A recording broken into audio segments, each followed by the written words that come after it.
യെരൂശലേമിൽ ആട്ടുവാതിക്കൽ ബെഥേസ്ത എന്നും എബ്രായ പേരുള്ള ഒരു കുളമുണ്ട്. ഈ കുളത്തിൻ്റെ അരികിൽ അനവധി വ്യാധിക്കാര്, കുരുടർ, മുടന്തർ, ക്ഷയരോഗികൾ, അനവധി പ്രയാസങ്ങൾ അനുഭവിക്കുന്നവർ വന്ന് കാത്തിരിക്കുകയാണ്. അവർ വന്ന് കാത്തിരിക്കുന്ന എന്തിനാണെന്നറിയാമോ? ദൂതൻ കുളത്തിലിറങ്ങി വെള്ളം കലങ്ങുമ്പോൾ എനിക്ക് ആദ്യം ഇറങ്ങണം. അങ്ങനെ ഇറങ്ങിയവർക്കെല്ലാം സൗഖ്യം ലഭിച്ചു.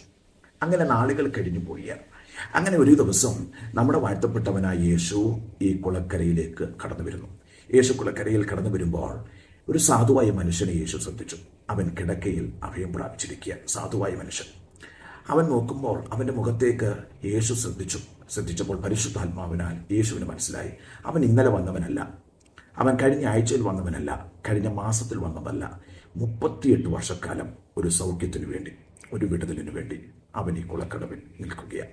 അവൻ്റെ ഹൃദയത്തെ യേശു വിവേചിച്ചു. ആരും ഒന്ന് സഹായിക്കാൻ എനിക്കില്ലല്ലോ എന്നുള്ള വേദന അവൻ്റെ ഹൃദയത്തിലുണ്ട്.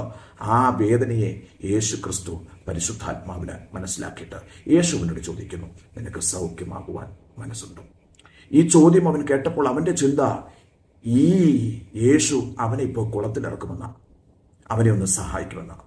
പക്ഷേ അവൻ്റെ ചിന്തകൾക്കപ്പുറമായിരുന്നു ദൈവപുത്രനായ ക്രിസ്തുവിൻ്റെ പ്ലാൻ. സഹോദരങ്ങളെ, നമ്മുടെ ലൈഫിലും നമ്മൾ ചിന്തിക്കുന്നതല്ല ദൈവത്തിൻ്റെ പദ്ധതി. ഈ സാധുവായ മനുഷ്യൻ കിടക്കയിൽ കിടക്കുമ്പോഴും ഇപ്പോൾ എന്നെ ഈ യേശു കുളത്തിലിറക്കുമെന്നുള്ളൊരു പ്രതീക്ഷ ഇവനുണ്ടായിരുന്നു. പക്ഷേ അവൻ്റെ മാനുഷിക പ്രതീക്ഷയ്ക്കപ്പുറത്ത് ഒരു ദൈവിക പദ്ധതി, ഒരു ദൈവിക നിയമം അവിടെ വെളിപ്പെട്ടു വന്നു. എന്താണ് ആ നിയമം? നീ കിടക്ക എടുത്ത് നടക്കുക. സഹോദരങ്ങളെ, നമ്മുടെ ജീവിതത്തിലും ഇതുപോലെ ഒരു ദൈവപ്രവൃത്തി വെളിപ്പെടാൻ പോവാ.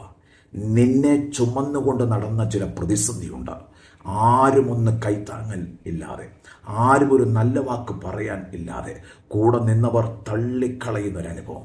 അങ്ങനെയെങ്കിൽ സഹോദരങ്ങളെ, യേശുവിൻ്റെ ഒറ്റ വാക്കിൻ്റെ മുന്നിൽ അവൻ കിടക്കയെടുത്ത് നടന്ന ദൈവപുത്രനായ ക്രിസ്തുവിൻ്റെ നാമത്തെ അവൻ അവിടെ തുള്ളിച്ചാടി മഹത്വം ചെയ്യാൻ ഇടവന്നെങ്കിൽ സഹോദരങ്ങളെ, ബെഥേസ്ത എന്ന നിങ്ങളുടെ ഭവനത്തിൻ്റെ അകത്തും യേശു ക്രിസ്തുവിൻ്റെ വാക്കിനാൽ ദൈവം ഒരു എഴുന്നേൽപ്പ് നൽകപ്പെടാൻ പോകുകയാണ്.